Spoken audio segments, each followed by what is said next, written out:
Alright guys, I messed around with this carry-all ballast box I've done because as I was cleaning up yesterday at a place that I logged back in the late fall of last year. That's why I've never showed the finished product, because it turned wet and nasty and all that kind of stuff like it does in the winter. But the problem is, of course, with these ballast box, they send these pins. These were the pins to go in your 3-point right here.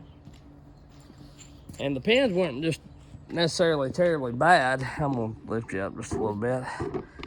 Wasn't terribly bad. I'm gonna shut my weather off so it ain't.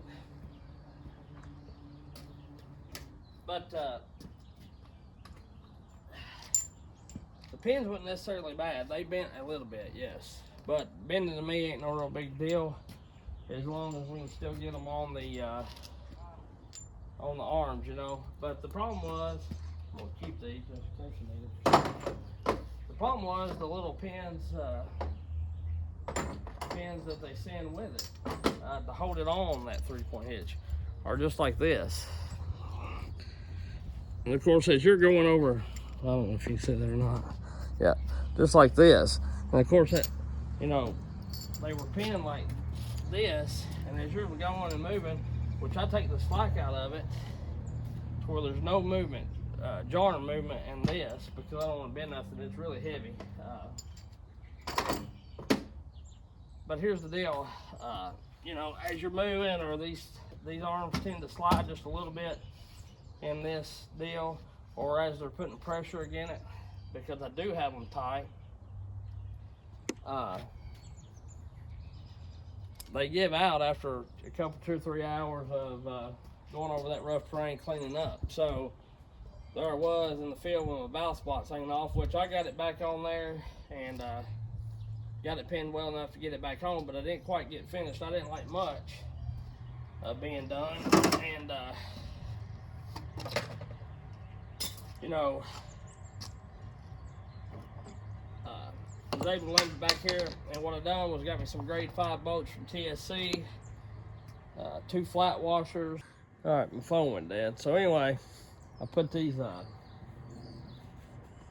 2 washers on here, and I may drill me a hole. These are what the pins look like after riding on that for a minute. So anyhow, scabbard idea, it was a good idea, but I should have put like 2 bars in there, because they'll only go in there so far, and they might be bottoming out because the scabbard ain't that long anyway, but I don't think they're bottoming out. The 28-inch bar before would go in there a pretty good ways. I should have put 2 bars in there, because that heavy concrete really pushed against that scabbard. I could barely get my bar out. I had to like really lift it up, put something in the slot, and drive it up. So I'm gonna have to figure out something else for it, and I may make me another little box just for saws or something back there, or put me a little box up here or something, you know, make a little side box and put some scabbards down in it, or attach some scabbards somehow to the side. Anyway, it's working good enough. I'm hoping this fixes my issue. If not, I'm gonna get me a bigger piece of plate steel and go with a bigger bolt. I thought about going with the 3/4 bolt, because that's what'll fit in the 3-point hitch without having to use that little shim piece or whatever spacer and all that. And another thing I want to touch on real quick is the Stihl saws, the 500i and 400C versus the 572 and the 562. If you get the Husky saws ported by somebody that knows what they're doing, you can come out with a little less money in the 562 and 572 and have just as good of running saw, or if not better than the 500 and the 400, if you're a Husky person. And deep down, before I ever started the YouTube channel, and even at the beginning of the YouTube channel, I ran Huskies. I ran the old model Huskies, you know, the 390, 372, 395s, all that jazz. Because I'd heard horror stories about the 572, the auto tune and the Tronic saws, and when I finally did break down and buy one of the auto tune saws, it changed my mind tremendously. They're not like what everybody says they are. I put a carburetor on the 592, put a new cylinder, piston, didn't have to take it to the dealer. The only time you got to take it to the dealer is if your firmware is acting up, or to get the saw updated if you want to get it updated to the newer firmware. That's the cool thing about it. You have a saw that's 3 or 4 year old, and Husky's come out with some better stuff. You can go get it hooked up, and it uploads to it. So, you don't believe everything you hear. Yeah, they say they run leaner and all that, but if you're a professional using it, by the time the saw wears out, you've done paid for it 3 times over, I feel like. So be that what it may, and just like anything, it may wear out a little sooner, but nothing that has a lot of run time, a lot of hours on it's going to last forever. And that's just like these tractors or whatever. I got a small hydraulic leak. Anything that is used for work and has pressure on it all day, or constant use, it's eventually going to give out. Nothing lasts forever. So it's all in personal preference, and that's what I'm getting at with these saws. Their personal preference.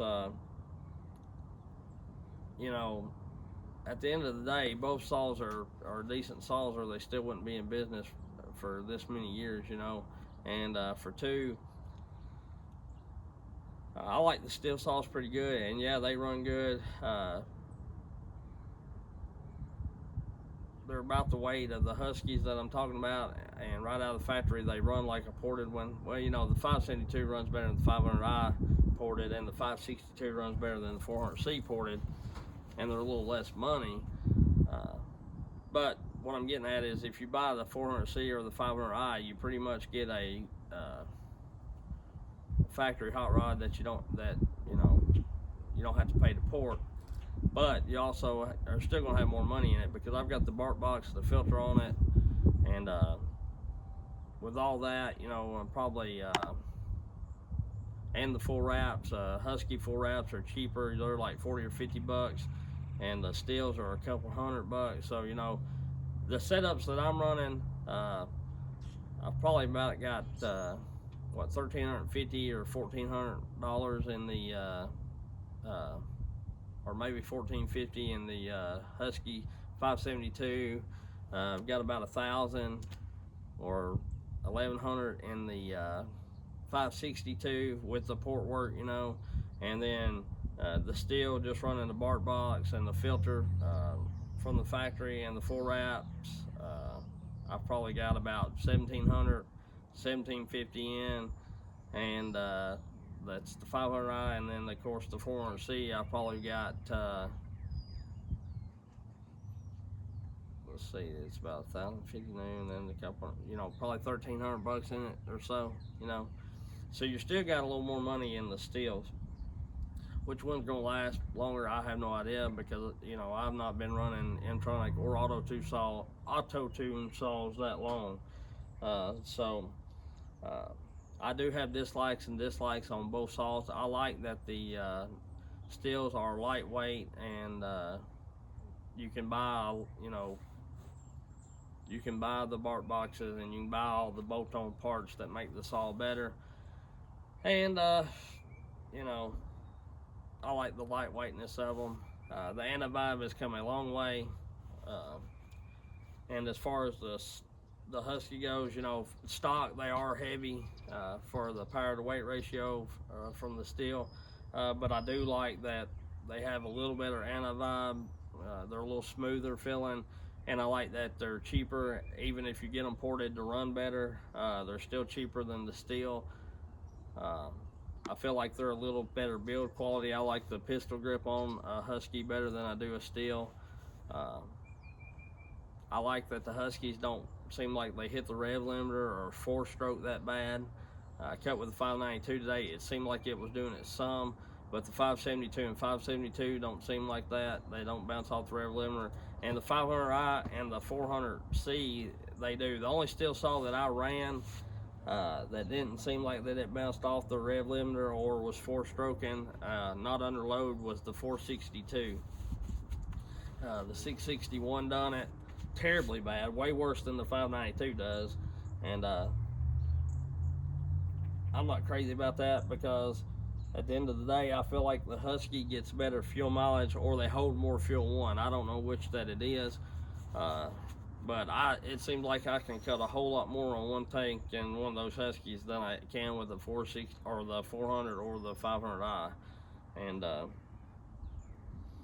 that just is what it is. There's little things that I don't like about both saws. I don't like the now the head weight to power ratio ain't that bad in the Huskies, because I got them ported. I like the fuel caps better on the Husky than I do the Stihl, but I like that the Stihl's got the wider mouth, as far as fill up. I like the Stihl's chain tensioning better than I do the Huskies. You can get used to both of them, but the Stihl just makes it somewhat easier to me. You can get your chain on there, getting it tightened up without ever having the clutch cover on there. Some people don't like that. One disadvantage to it is the bar may pop off. Once you get the Husky in there, you get lined up, you got your clutch cover on, the bar's pretty much in there. It's not coming out. So there's a lot of things to look at. Both saws are both brands are equally probably as good. Like I say, or they wouldn't be in business. It all boils down to personal preference. But the main thing is with the Huskies, if you get one, because I had a guy ask me what I thought about, what saw he should get for logging, yada yada. The main thing is, you don't have to get them ported. They cut plenty good. Like I say, nobody I ever seen has run to a tree and tried to throw a back undercut and a back cut in it just in a dead run. So I don't really, the need for a ported saw, a ported saw is nice, because when you're getting the bucking and limbing and all that, or just kind of cookie cutting, they'll flat get it. But as far as felling trees, it's nice to have the extra power in a big tree. But a lot of trees around here, 20-30 inches, you're a ported saw versus a non-ported saw, what are you, a couple, 2 or 3 seconds, which adds up at the end of the day. But most people kill more time than that doing other things like sharpening or dallying around, walking around, or whatever. So and that's what another thing is. I've seen some big YouTubers say, you don't need the clutch covers, you don't need the suspension kits, the saws are just fine like they are, blah blah blah blah blah. And to me, that reverts back to getting them ported, and they run about every saw they run is ported. Well, you don't really have to have a ported saw either, but it's nice to have. And it's just like that with the suspension kits, the 3-point dogs, the clutch covers, the filters, whatever. If it makes your saw run better, or it makes it more comfortable, at the end of the day, to me, comfort is a little better. Comfort and lightness and being able to be agile and maneuverable is better than a saw that's ported, in a sense, because if you got a sharp chain, a saw is going to cut pretty decent anyway, especially in softer wood. So for them to say that you don't really need all that stuff, to me seems like it's they're just trying to throw shade at the company that's putting all that stuff out, because they didn't come out with it. Because then you hear them talk about that they're going to work on some dogs and different things with the company, to try to come out with their own. But yet, them 3-point dogs from West Coast Saw is probably some of the best dogs that's ever come out. And along with the bark box, when you flip on the side, it does blow exhaust up, but there's very few instances that I get in the shape to where I'm trying to deep throat the exhaust of my saw. I don't typically stand right over my saw when I'm cutting. That's just me. Some people might do it. And it's all boils down to personal preference. So I said all that to say this, just, be careful with what you listen to on YouTube. You need to go out and have your own deal, and or listen to 4 or 5 different people that cut, and take their opinions and go off that. Don't listen to just one person, whether they've been doing it, 2 or 3 year, or doing it 20 year or whatever.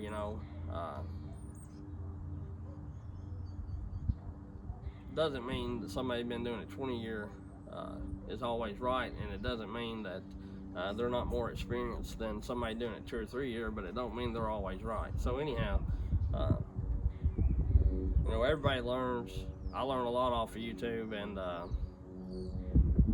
that's one reason why I started the channel. So, everybody's got their own preferences, and you can get these Husky saws to run just as good as the Stihl 500i and the 400C and all those, or the 462 for that matter.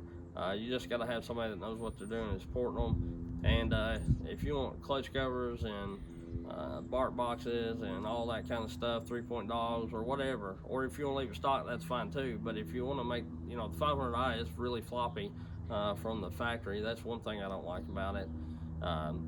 Stihl is trying to get their anti-vibe as good as Huskies, and they are, a lot smoother than what they used to be, but you still get quite a bit of vibration through the saw, and I believe that may stem from why Husky weighs a little bit more. You get a little bit more weight with Husky, but you don't get as much as the motor vibration. When I'm running those Stihls, I don't feel much vibration when I'm cutting in the cut or whatever. The most of the vibration I feel is when you're sitting there holding the saw, walking from cut to cut, or walking from tree to tree per se, or whatever. While the saw is just at idle in your hands, that's where I feel a lot of the vibration at. And of course, a lot of people ain't going to be standing around holding their saws for hours upon hours, getting that vibration. But some of it's got to come back through the saw when you're cutting with it as well. Like say, you run a Stihl and you run a Husky, and it's daylight and darkness and smoothness or comfort. But the deal is, I think the Husky weighs a little more, and that absorbs some of that vibration. Whereas the Stihl, the 400, 462, and 500i, they all weigh in the 13-pound range, or right at 14 pounds. I can't remember exactly what the 500i is. It's either right at 14 or just a little bit less than for an 80cc saw. And the Husky 572 is 71 or whatever it may be, and it weighs right at like 14.7 or something, 14 and a half pounds. So it's a little bit heavier, not tons heavier than the 500i, but it's quite a bit heavier for 10cc less. And the 562 weighs in right at what the 400C does, but to me the 562 stock cuts fairly good for a 60cc saw. It won't be, a stock one will not beat a 400C, but it'll hang pretty close to the 572 and 400, fairly close. So be that what it may, it's been a while since I just bullcrapped and talked a little bit of shop talk. I'm not inside the shop. It's a mess because I've been mainly doing work on saws and not doing a lot of cleaning. I ain't had a lot of time. I just got done running the 592 today in a big 3-foot white oak, and I'm gonna have a video coming out of it. And that's reverts back to having a sharp chain. Even which that tree was hard and big. I dulled that chain a couple cuts in on some bad wood and dirty wood, and even though that thing was 90 cc's, it was cutting terrible. That 572 cadence port, which it's fast, I think it dang near would hang with that 592, as long as you wouldn't happen to run a just terribly big bar all the time. But I done a cut with it, and it felt a whole lot faster. Which I was running 28 and a 3-foot, big bar difference. But y'all see all that, and like I say, take what I say with a grain of salt. What I do works for me, and I'm not,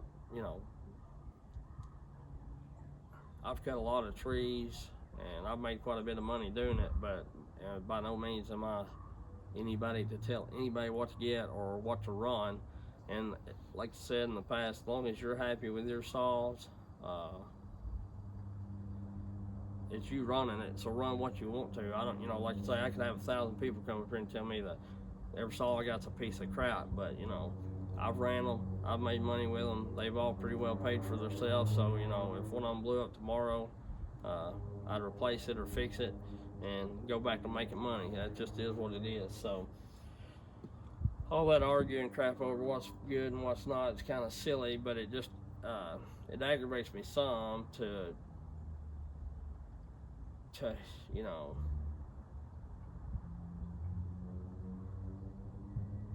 hear people say that you don't need this, you don't need that. You don't have to have it, but just because they don't like it don't mean that you won't like it. And the 500i and the 400C, you know, I've run them quite a bit, and they are getting some better on that whole hitting the rev limiter or 4-stroking deal. And it may be because of the bark box where you can hear it better, but they do it quite a bit. Neither one was as bad as that 661.